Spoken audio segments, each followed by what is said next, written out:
Bir peygamber olsaydı şimdi sebebini izah ederdi bize. Rabbimiz ona bildirirdi. Yani ben bu salgını şundan dolayı verdim derdi ve mesele halledilir, kapanır, tartışılmazdı.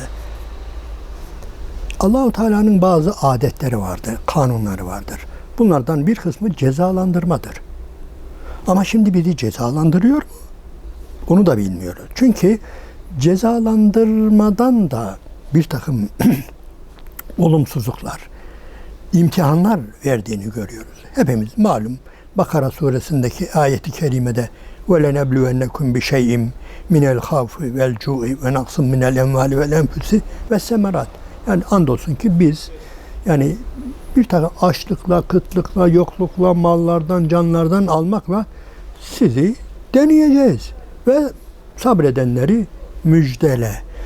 Yani burada peşinen ortaya sanki bir peygamber gibi, vahiy almış gibi ortaya çıkıp bunun sebebi şudur demek hatadır. Yanlış bir şeydir, isabetli değildir. Allah-u Teala bazen sevdiği kullarına da belalar verebilir ve onların sabrını dener. Ve bir de şu da çok önemlidir. Allah-u Teala her şeyi bir fabrika gibi tıkır tıkır yürütmek mecburiyetinde değildir. Allah-u Teala öyle buyuruyor Kur'an-ı Kerim'inde. Bir bakarsınız diyor, yani tamam her şey düzgün ama bir bakarsınız bir rüzgar vermiştir ve bütün meyveler, sebzeler gitmiştir. Halbuki kapitalist zihniyete göre ne yapılacak?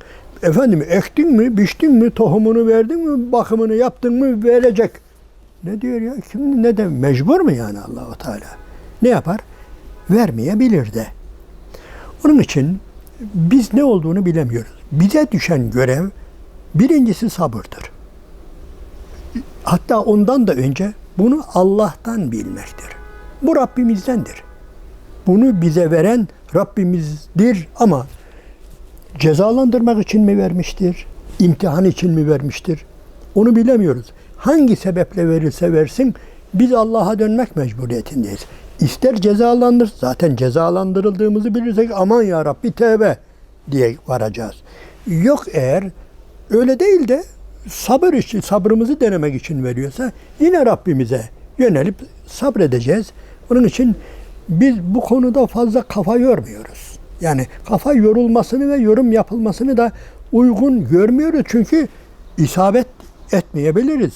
Yani eğer birisi çıkıp da efendim biz günahlarımızdan falan işte deprem şundan oldu, bu bundan oldu. Canım niye o zaman daha çok yani günahın işlendiği elin adamı öyle soruyor.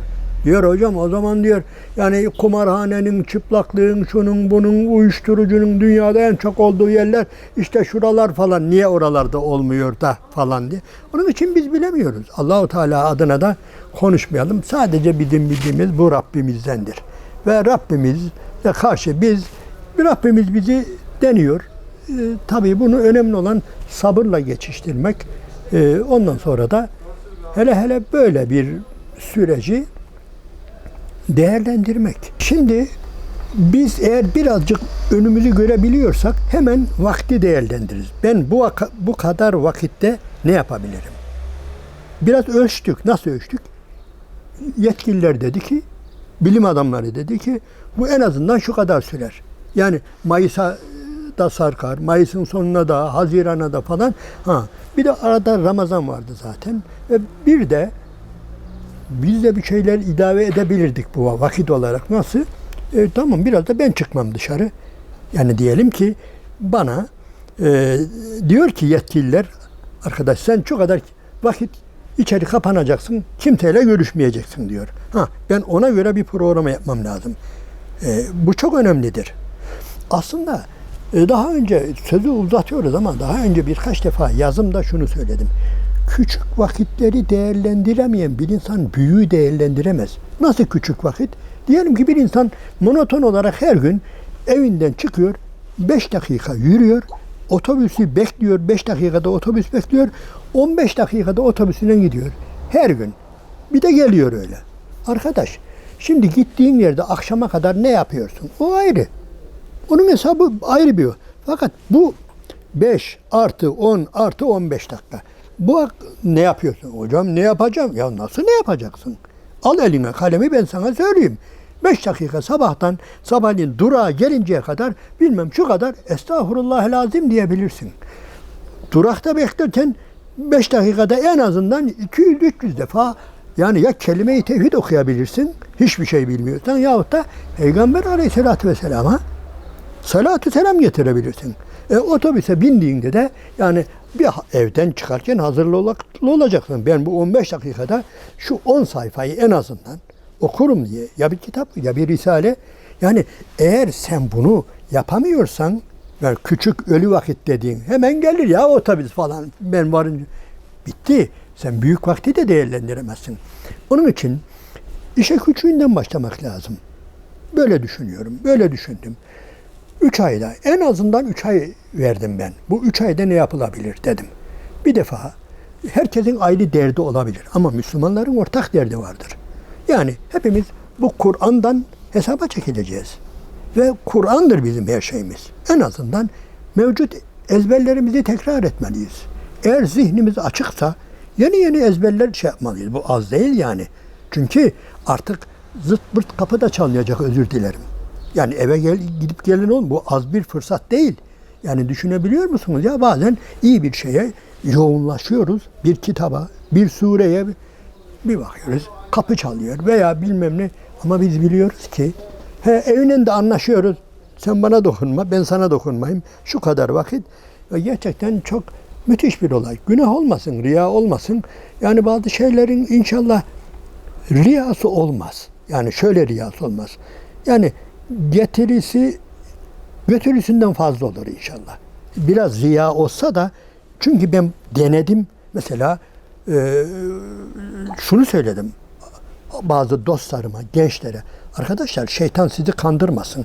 Ben 29 yaşında hafız oldum. Bunu söyledim. Yani bu bir övünmek için değil arkadaş. Şeytan seni kandırıyor. Şeytan diyor ki ya çocukken olacaktın, geçti falan diyor. Yok, korkmayın.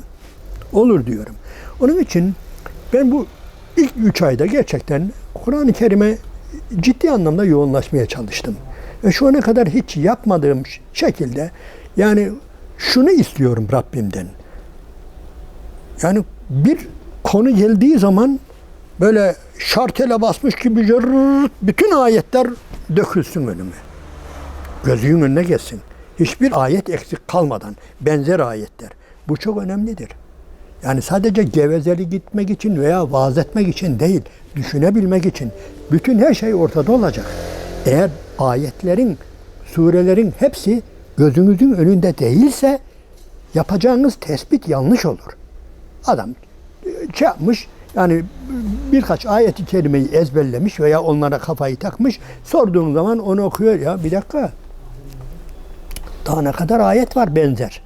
Niye onları okumadın da bunu seçtin diyorum. Niye? Onlar yok. Onlara yani çeşitli ya bilgisizliğinden veya başka dar düşünceden kafaya birini takmış. Onun için ben Kur'an-ı Azimüşşan'ı böyle düşünüyorum bu hale getirmek için. Elhamdülillah epeyce oldu, eğer tekrar yani başka bir gevşeklikle falan gaflete dalmazsak. Sonra bir konu daha dikkatimi çekti. Son zamanlarda ben epeyce ehli kitapla uğraşıyorum. Kur'an-ı Kerim'in ehli kitapla ilgili surelerin ayetlerini, bunları bir daha gözden geçirdim. Hepsini bir araya getirmeye çalıştım. Sonra bir de herkes makbul olabilir de bana göre bu ayetleri, bu sureleri en iyi bilen alimlerimiz kimlerdir? Mesela bir şeyi dikkate aldım, açık konuşayım. İlgilendiğim için Muhammed Esedi. O adam Yahudi asıllı. Onun için Yahudileri ilgilendiren, Hristiyanları ilgilendiren ayetleri önce bir ondan da okudum. Hepsinde Mevdudi'den okudum. Mevdudi de Batı'yı çok iyi biliyor. Yani İngiltere'yi biliyor, ötekini biliyor, berikini biliyor. Yani düşünün, öyle Anadolu'dan dışarıya çıkmamış bir alimle, yani Endülüs'te yetişen alim, Batı'da yetişen, oraları da gören alim. Yani Hristiyanlarla iç içe olan, Yahudileri tanıyan, onları da oradan görmeye çalıştım ve hem ayetler gözümün önünde, hem de sebebin nüzulü gözümün önünde, hem de bu ayetleri benden çok daha iyi anlayabileceğine inandığım insanlar, bunlarla yapmaya çalıştım. Yani Kur'an-ı Kerim üzerinde yoğunlaşmaya gayret ettim. Bu arada yani bazı kitaplar bitirdim, okudum, dikkatimi çekti. Belki istese reklam olsun da mesela hoşuma gitti. Özcan Hıdır herhalde, prof. Bir arkadaşımız, kardeşimiz. Onun Batı'da Hz. Muhammed imajı diye altını çize çize okudum. Ta ilk günden Allah'ın Resulü ortaya çıktıktan itibaren Batı ne düşünmüş, Hristiyan alemi ne düşünmüş, ne demiş Peygamber Efendimiz hakkında ta ilk günden başlıyor, günümüze kadar getiriyor. Ha, bunu şeyden de okumuştum, Mahmut Aydın'dan, monologdan diyaloğa diye. Ama bu biraz daha bu konuyu geniş almış. Ondan sonra konuyla ilgili epeyce bir şeyler yapmaya çalıştım. Bazı kitapları tekrar ettim. Bazı kitapları mesela bunlardan birisi Muhammed Esed'in Mekke'ye giden yol muydu? Mekke'ye giden yol. Yani mealini okumadan önce ben bunu çok... Arkadaşlar onu okusun. Mekke'ye giden yolu okursanız o mealin kaça mal olduğunu görürsünüz. Yani nasıl yazıldığını görürsünüz. Ve bir de tabii aşağılık kompleksi değil de bugün şöyle bir şey düşünüyorum. Yani Müslümanlar olarak artık bir hücuma geçme. Yani bu basit bir çılgınlık anlamında değil de hep savunmadayız. Efendim Peygamber Efendimiz'e şöyle iftira edilmiş, buna ne diyelim? 4 evliliğine, 5 evliliğine şu kadar, buna ne diyelim? Efendim Hazreti Zeynep'le evlendiğine ne diyelim falan fişman. Savunmadan biraz artık kurtulalım. Hücuma geçelim. Hücuma geçelim. Yani onlara karşı, ama onlara bir soru ya, bir dakika, sen nasıl beni sorguluyorsun? Bir Hristiyan'a sen nasıl beni sorguluyorsun ya? Senin, yani diyelim ki benim en azından yani Peygamber Efendimiz'in ağzından çıkan bütün sözler bugün bize kadar gelmiş. Ha, zayıf diyorsun, uydurma diyor. Ama sana ben bir şey söyleyeyim. 4 tane İncil'iniz var bugün ortada. Bize göre Rabbimizin indirdiği İncil. 4 İncil'in 4'ünün yazarı da sahabe değil, yani havari değil. Hiçbiri Hazreti İsa Aleyhisselam'ı görüp de ben İsa Aleyhisselam'la görüştüm, onun yanındaydım, o şöyle, bir tanesi bile böyle değil. Ne Matta, ne Markus, ne Yuhanna, ne Luka, hiçbirisi. Ve ilginçtir. Allah'ın Resulü Hazreti İsa Aleyhisselam, yani konuyu değiştiriyoruz da, yani hücuma geçme anlamında hiçbir kelime Yunanca konuşmamış. Helence konuşmamış. Hep İbranice, o gün oradaki İsrailoğullarını konuştu. Ama ilginçtir, 4 İncil'in 4'ü de Yunanca'ya. Yani şöyle değil, daha sonra Yunanca'ya tercüme edilmişti, daha ilk yazılışı Yunanca. Yani demek istediğim konuyu dağıtmak değil de, biraz da eğer olaya buradan şey yaparsak cesaret bulalım. Yani bugün Batı bitmiştir. Batı, Hristiyanlık bitmiştir. Kiliseler yani tıkır tıkır boşalmıştır. Sen daha neyi bana hücum ediyorsun, daha neyi savunuyorsun? Onun için bu anlamda da eğer okursak, okumalarımızı şey yaparsak biz güç buluruz, kuvvet buluruz. Hakikat da böyledir. Yani biz geleceğin İslam'a ait olduğunu inanıyoruz. Bir de şundan dolayı sözü uzatmayayım. Bize hep şunu başımıza kalktılar. İslam kılıçla yayıldı dediler bize. Biz de diyoruz ki arkadaş, bugün kılıcımız falan yok. Öyle değil mi? Hiç duydunuz mu? Yeni bir şehir fethedemedik. İslam ülkeleri olarak veya İslam dünyası olarak yeni bir Hristiyan şehrini falan aldığımız 200 yıldır, 300 yıldır ben duymadım, okumadım, görmedim. Ama İslam en hızlı yayılan din. Demek ki kılıçsız da yayılırmış, kuvvetsiz de yayılırmış, hem de öylece güzel yayılırmış. Onun için ben kardeşlerin moral bozucu şeyleri okumamasını tavsiye ediyorum. Dedim yeri ya olmasın. Sadece Kur'an-ı Kerim'i en az 20 defa, en az. Şu Ramazan'dan sonraki hariç. Ramazan'dan sonra da aynen devam ediyorum. Çünkü yine dışarı çıkma yasağı var ya, çıkmıyoruz. 20 defa ezbere verdim. Yani 20 defa ezbere okudum. Yani bir ezbere okumak için bir okumak yetmiyor. Biraz bakmam lazım. Onun için yani tabii bu arada kardeşlere hep şunu da tavsiye ediyorum. Belki inşallah riya olmaz. Arkadaşlar camiye de gitmedik ya. Gelin namazlarda okuyun. Farzında okuyun. Namazın farzında Fatiha'dan sonra alın bir şeyi, sureyi bitirin. Nasılsa öyle bir dediğim gibi arayan, soran, gelen, giden olmadığına göre yani bir de şu var. Muhterem kardeşler, ömür kısa ve bir de yani zaten biz bu namazı kılacağız. Namazımızı büyütelim, küçültelim, şey yapalım. Yani sureleri oraya vererek yani ben Allah'ın Resulü'nün hatimlerinin hep teheccüde ve namazlarda olduğuna inanıyorum. Hele teheccüdlerde. Onun için yani bunu şey yapıyorum. Yani bu da dahil. Yani ben şöyle bir yere diz çöküp de 20 defa hatim yaptım demiyorum. Ben zaten namazın içinde başladığımı şey yapıyorum. Bunu tavsiye ediyorum. Yani birileri isterse ne derse desin. Ve elhamdülillah güzel haberler alıyorum ha. Yani ben 30 yaşında, 25 yaşında çok delikanlı hocam Allah razı olsun. Bana ümit verdin oldum ya, hafız oldum diyenler o bana yeter ya. İnşallah öbür taraftaki yani eğer riya gibi şeyse ya onların hepsini siler götürür. Bir kardeş benden cesaret almış, güç almış. Dinleme şeytanı, korkma. Allah sana güç vermiş, kuvvet ver. Yani bunu yapanlar da var. Bu sürecin devamında yani bize en büyük gücü, kuvveti okuma verecek. Onu söyleyeyim. Yani biz şöyle de düşünüyorum.